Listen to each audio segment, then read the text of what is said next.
Dr. Alan Fess stood before the reinforced crystalline walls of research facility Omega-7, her translucent fingers trembling with nervous energy. The bioelectric patterns dancing beneath her skin pulsed in erratic blues and violets, dead giveaway of her emotional state to any luminary observer. Behind her, the sterile corridors of the facility hummed with the quantum processors that monitored every heartbeat of the galaxy's most feared specimens. The Galactic Medical Council has reviewed your proposal 17 times, Director Voss sighed, his own crystalline form radiating disapproval in sharp crimson waves. Each time, they've reached the same conclusion. Contact with a Class 7 Deathworlder violates every protocol established since the Harmony Accords. Alan's research had consumed 3 decades of her 400-year lifespan. She'd studied the brain scans, analyzed the genetic markers, and reviewed every piece of data collected from the quarantined worlds. Earth-born humans, with their impossible resilience and chaotic neural patterns, represented everything the Galactic Confederation feared about evolutionary divergence. Director, we've been studying them like specimens in a laboratory, she replied, her voice carrying the melodic tones that made luminary speech so soothing to other species.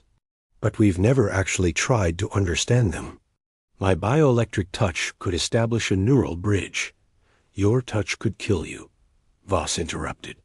Deathworlders process emotions at intensities that would shatter a civilized mind. The human designated David 7791 has survived conditions that would liquefy our molecular structure. His brain activity shows aggression patterns that might be desperation, not savagery, Alan countered. She'd spent months reviewing the footage of David's capture from the mining colony where he'd been found. The way he'd positioned himself between the Confederation forces and the injured colonists, the careful way he'd tended to wounds with materials that would be toxic to any other species. These weren't the actions of a mindless killer. The facility's central chamber contained a dozen containment pods, each housing a different Deathworlder species. The Vraxian combat breeds with their chitinous armor, the thermic Born who could survive in molten lava, and in the center pod, David the human who'd become the face of Earth's monstrous reputation. As Alan approached his containment unit, she could see why the galaxy feared his kind. Nearly 2 meters tall, covered in scars that spoke of countless battles, with eyes that held depths of experience no civilized being should possess. His file listed him as 34 years old, barely past adolescence by luminary standards. Yet, he carried himself with the weight of someone who'd lived through centuries of hardship. The quantum feeds are active, Voss announced reluctantly. Half the galaxy will be watching through the consciousness network.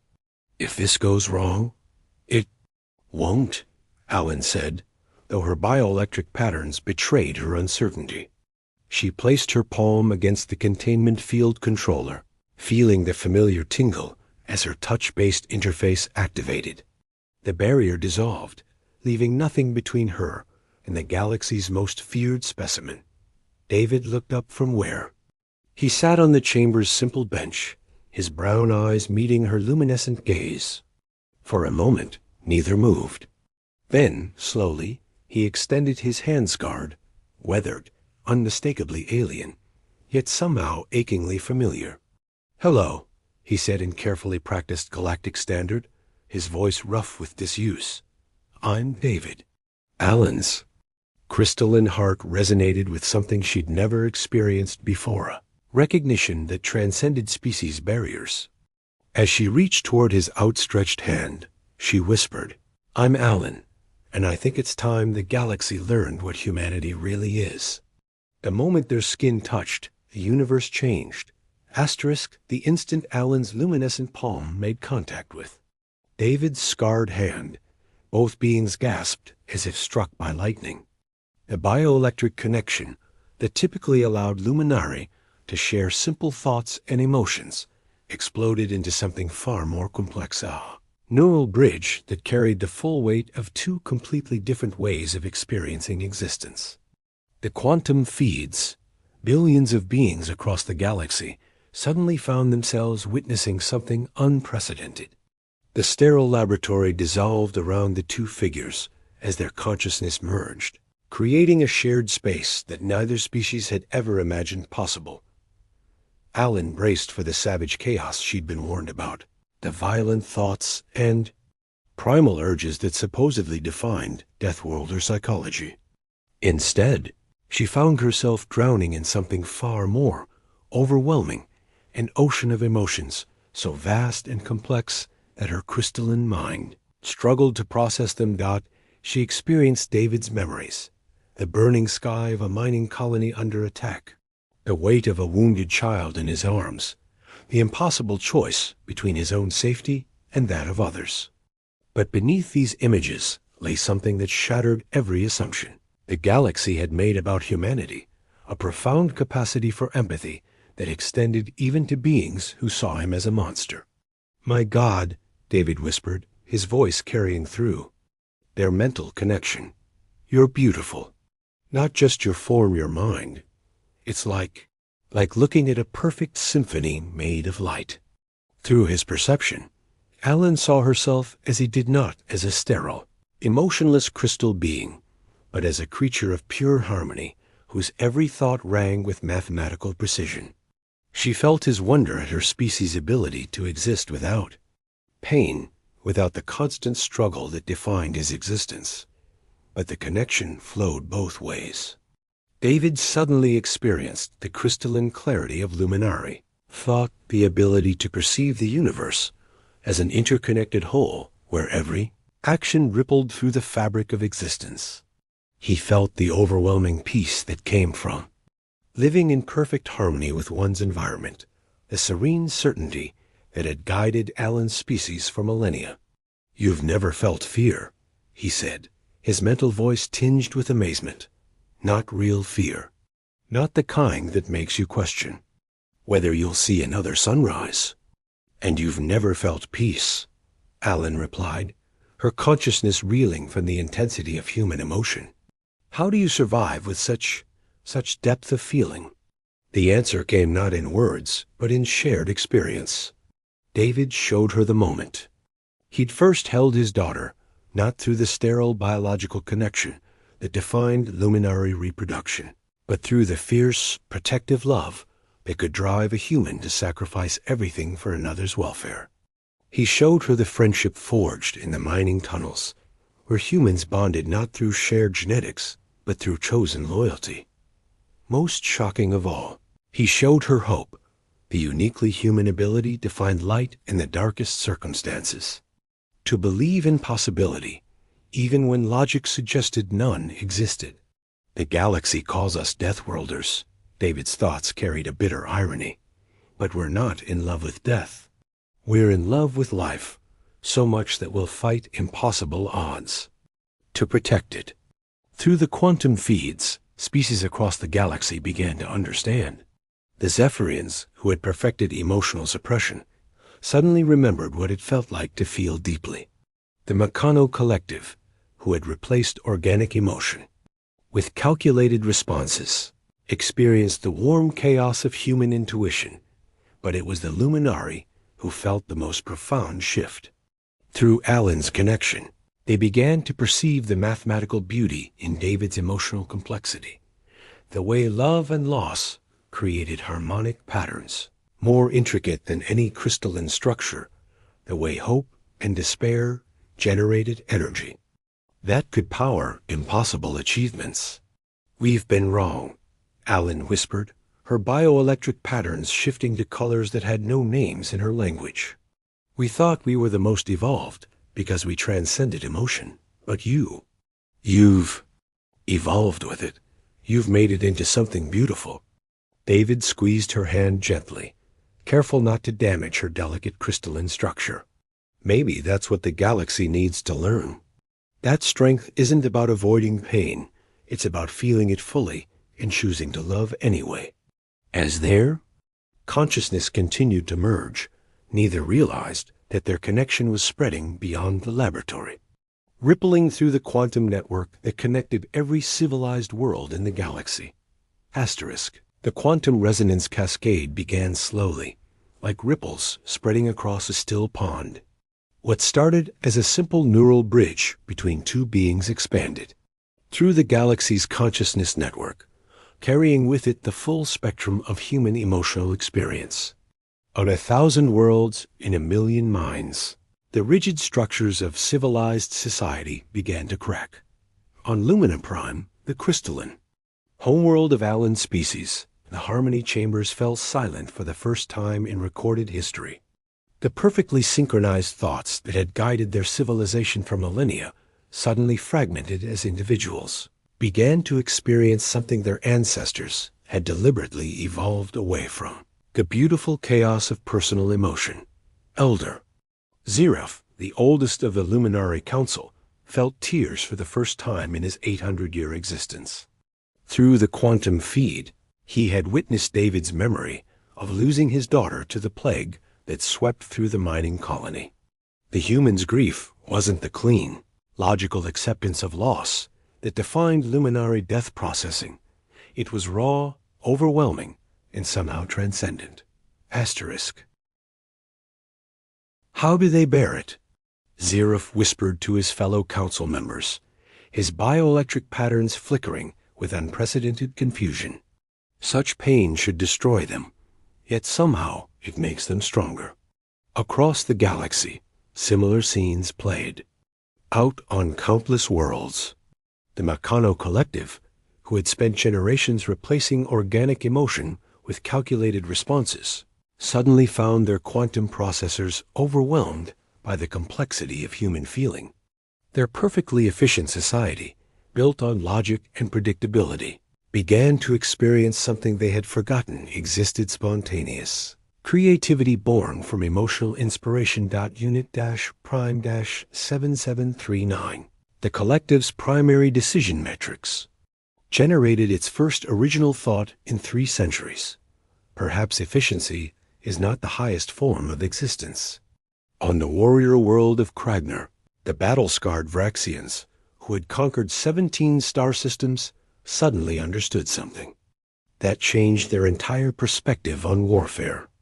Through David's memories, they experienced the human concept of necessary sacrifice, not the glorious death in battle that their culture celebrated, but the quiet heroism of a father working dangerous shifts to feed his family, of a medic running toward enemy fire to save the wounded.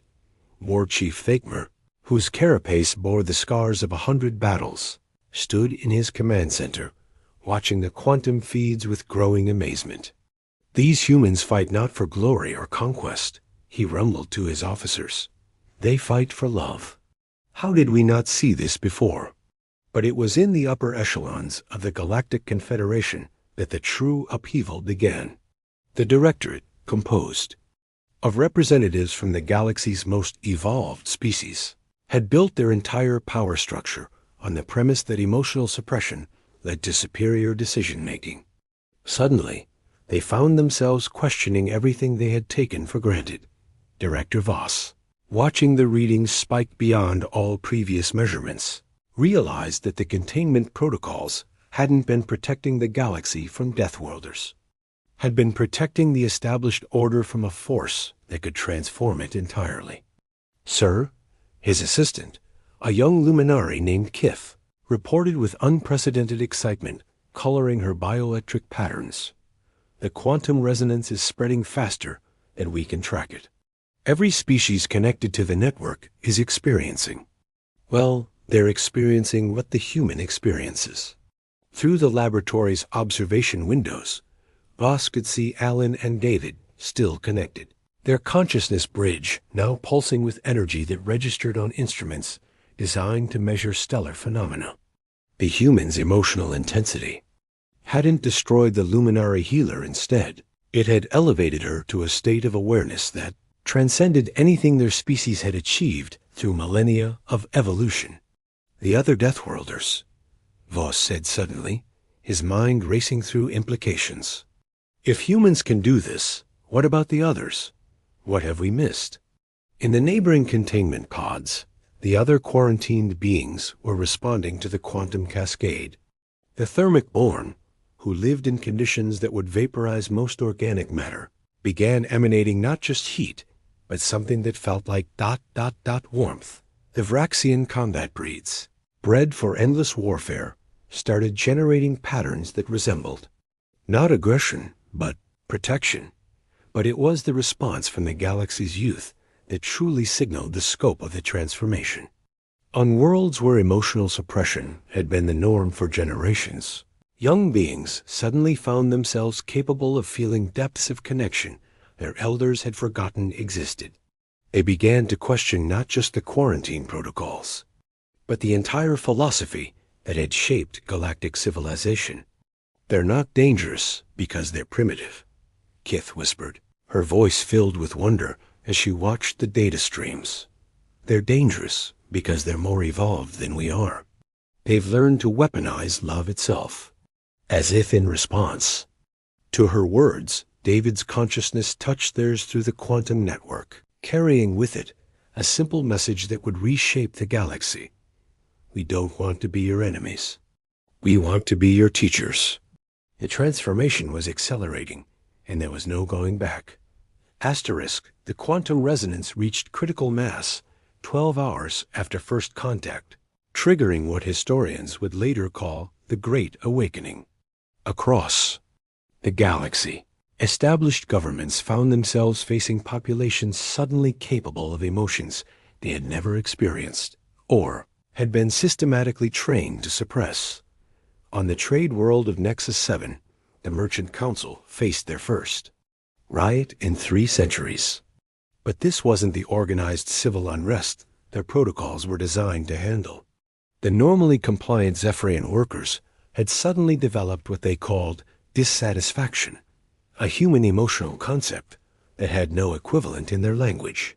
Until now. "We demand fair compensation," shouted Zirth, a dock worker whose silver-skinned people had accepted subsistence wages for generations.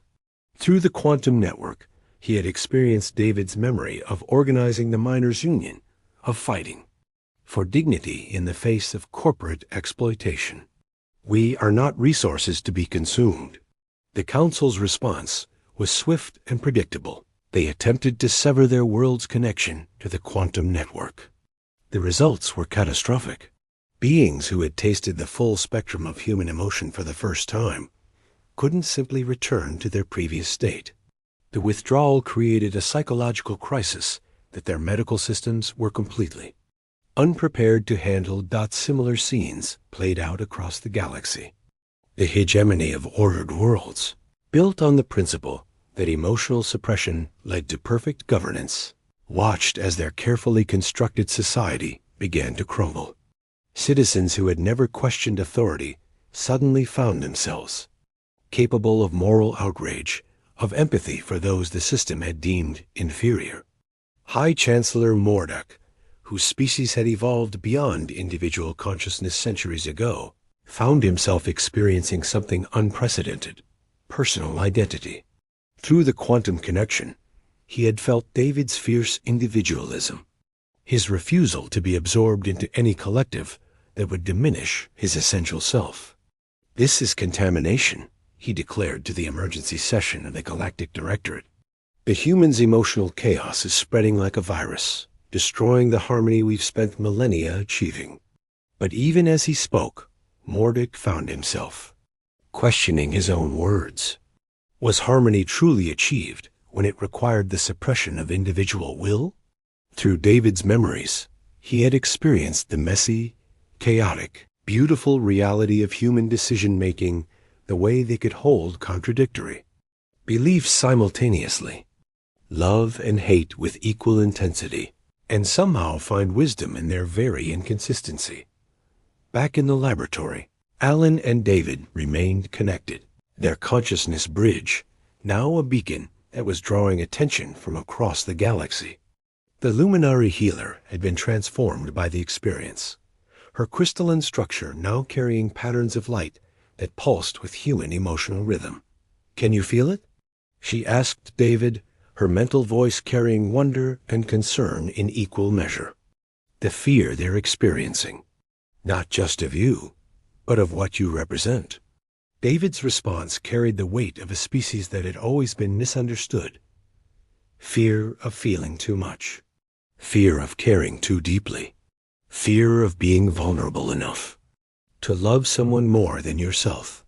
He paused, accessing memories that made Alan's consciousness ache with sympathetic pain. But without that vulnerability, without that capacity for hurt, love becomes meaningless. The galaxy's response was fragmenting into two distinct camps. The established powers, terrified of losing control over populations that had never before questioned their authority, began implementing emergency protocols. Quarantine zones were established around worlds, showing signs of emotional contagion.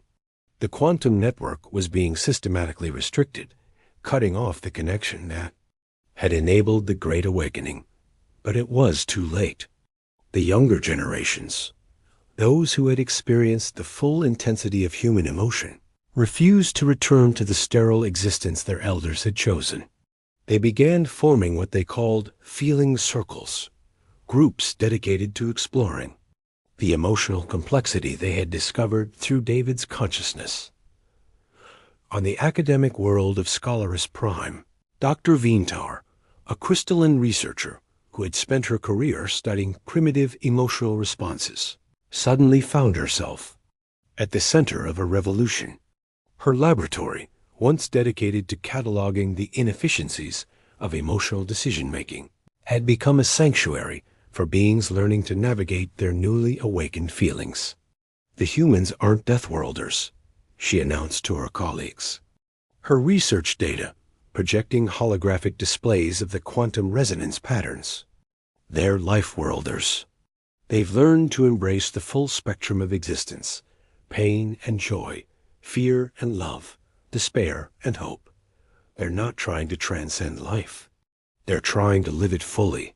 The implications were staggering. If humans weren't the savage primitives the galaxy had believed them to be, what did that say about the other quarantine species? What about the entire philosophical foundation of galactic civilization? As if responding to this question, the other Deathworlders in the facility began to resonate with the quantum field. The thermic-born, the Vraxian combat breeds, the crystalline virus survivors, all of them began to emit patterns that suggested not primitive savagery, but sophisticated emotional intelligence developed under extreme conditions. "We've been wrong about everything," Director Voss whispered, watching the readings that showed each quarantine species possessed emotional capabilities that surpassed anything the civilized galaxy had achieved. "We haven't been protecting ourselves from monsters. We've been protecting ourselves from evolution." But as the quantum resonance continued to spread, carrying with it the transformative power of human emotion, the galaxy's rulers prepared for war. If they couldn't contain the awakening through quarantine, they would contain it through force. The choice was simple: evolve or destroy the catalyst that was forcing them to change. The siege of research, Facility Omega-7, began at dawn on the 3rd.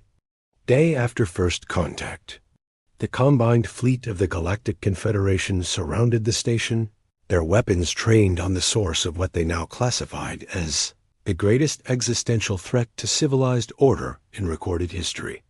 Admiral Kethver, commanding the operation from the bridge of the dreadnought Harmony's Edge, studied the tactical displays with growing unease. His crew, like military personnel across the galaxy, had been fitted with quantum dampeners designed to block the emotional resonance spreading from the facility. But even through the technological barriers, he could feel something changing in the cosmos itself. "Sir," his tactical officer reported, "the quantum field is continuing to expand.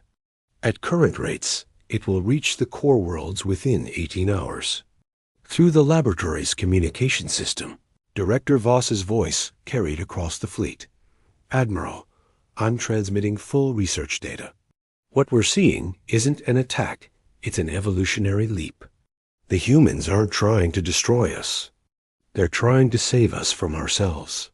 Kethver's response was immediate and decisive. Commence bombardment. Sterilize the facility. But as the fleet's weapons powered up, something unprecedented happened. Across the galaxy, the beings who had experienced the Great Awakening began to resist, not with violence, but with something far more powerful: collective refusal to participate in the destruction of hope. On Lumina Prime, the Harmony Chambers, that had guided civilization for millennia, suddenly filled with dissenting voices. Elder Zeref, his crystalline form now pulsing with patterns that had no names in their language, stood before the assembled council. "We cannot destroy what we do not understand," he declared, his bioelectric patterns carrying not just words, but the emotional weight of David's memories. "These humans have shown us that strength comes not from avoiding pain, but from choosing love despite it. How can we respond to such a gift with annihilation?" The Meccano Collective, their quantum processors now incorporating variables they had never been designed to handle, reached a collective decision that would have been impossible in their previous state. They refused to provide technical support for the bombardment. Efficiency without compassion is not evolution. Unit Prime 7739 transmitted to the fleet. It is merely sophisticated extinction. Even the warrior culture of Kratner, built on the principle that might makes right, found itself questioning the wisdom of destroying something that had given them a new understanding of what it meant to be strong. War Chief Thegmer stood in his command center, watching the tactical displays and feeling something he had never experienced before: moral doubt. "These humans fight not for conquest, but for connection," he rumbled to his officers. "Perhaps there is more honor in learning from them and in destroying them." But it was the response from the galaxy's youth that truly changed everything. On 1,000 worlds, young beings who had tasted the full spectrum of human emotion formed chains. Around government buildings, communication centers, and military installations. They weren't protesting, they were protecting. Protecting the right to feel deeply, to love fiercely, to hope despite all evidence to the contrary. In the laboratory, Alan and David maintained their connection, their consciousness bridge now, serving as a beacon for anyone brave enough to embrace the full complexity of existence. Through the quantum network, they could feel the galaxy's struggle, the war between those who wanted to preserve the comfortable sterility of suppressed emotion and those who had discovered the terrible, beautiful truth of what it meant to be truly alive. "Can you sense it?" Alan asked, her mental voice carrying wonder and concern in equal measure. "The fear and the hope fighting for the soul of our galaxy?" David's response carried the weight of a species that had never known the luxury of emotional safety. "Fear is just love with nowhere to go. And hope, ... Hope is the most dangerous thing in the universe because it refuses to accept that things can't change." As the fleet prepared to fire, the quantum resonance reached critical mass. But instead of the destructive chaos the military leaders expected, something else happened. The accumulated emotional experience of billions of beings, their newfound capacity for empathy, their awakened ability to feel connected to something greater than themselves, crystallized into a single, undeniable truth. The galaxy didn't need to be saved from the Deathworlders. It needed to be saved by them. Admiral Kethvar, his hand poised over the firing controls, suddenly felt the weight of every life his decision would affect. Through the quantum resonance, he experienced not just David's memories, but the hopes and fears of every being in his fleet, every citizen on every world, every child who had just learned what it meant to dream. "Stand down," he whispered, his voice carrying across the fleet communications. "All ships, stand down." The siege ended not with the thunder of weapons, but with the silence of understanding. As the dampeners were voluntarily deactivated across the fleet, the crews experienced the full impact of what they had been about to destroy. Not just two beings who had found connection across impossible differences, But the hope that such connection was possible for everyone got in the days that followed. The galaxy began to restructure itself around principles it had never before considered. The quarantine zones were dissolved. The Deathworlders were welcomed not as dangerous primitives, but as teachers who had learned to thrive in conditions that would have broken lesser species. David and Alan, their connection now permanent and stronger than any bond previously known to science, became the first ambassadors of a new age. They traveled from world to world, not to impose human emotional complexity on unwilling populations, but to demonstrate that the choice to feel deeply was available to anyone brave enough to embrace it. The galaxy had learned that evolution wasn't about transcending emotion, it was about integrating it. And in the end, it was the species labeled as Deathworlders who had shown them what it truly meant to be alive. As David often said in his speeches to the new Galactic Council, "We're not here to make you feel what we feel. We're here to show you that feeling fully is not a weakness. It's the greatest strength in the universe." The age of sterile harmony was over. The age of beautiful chaos had begun, and throughout the galaxy, for the first time in millennia, beings looked up at the stars and felt not just wonder, but hope. Asterisk.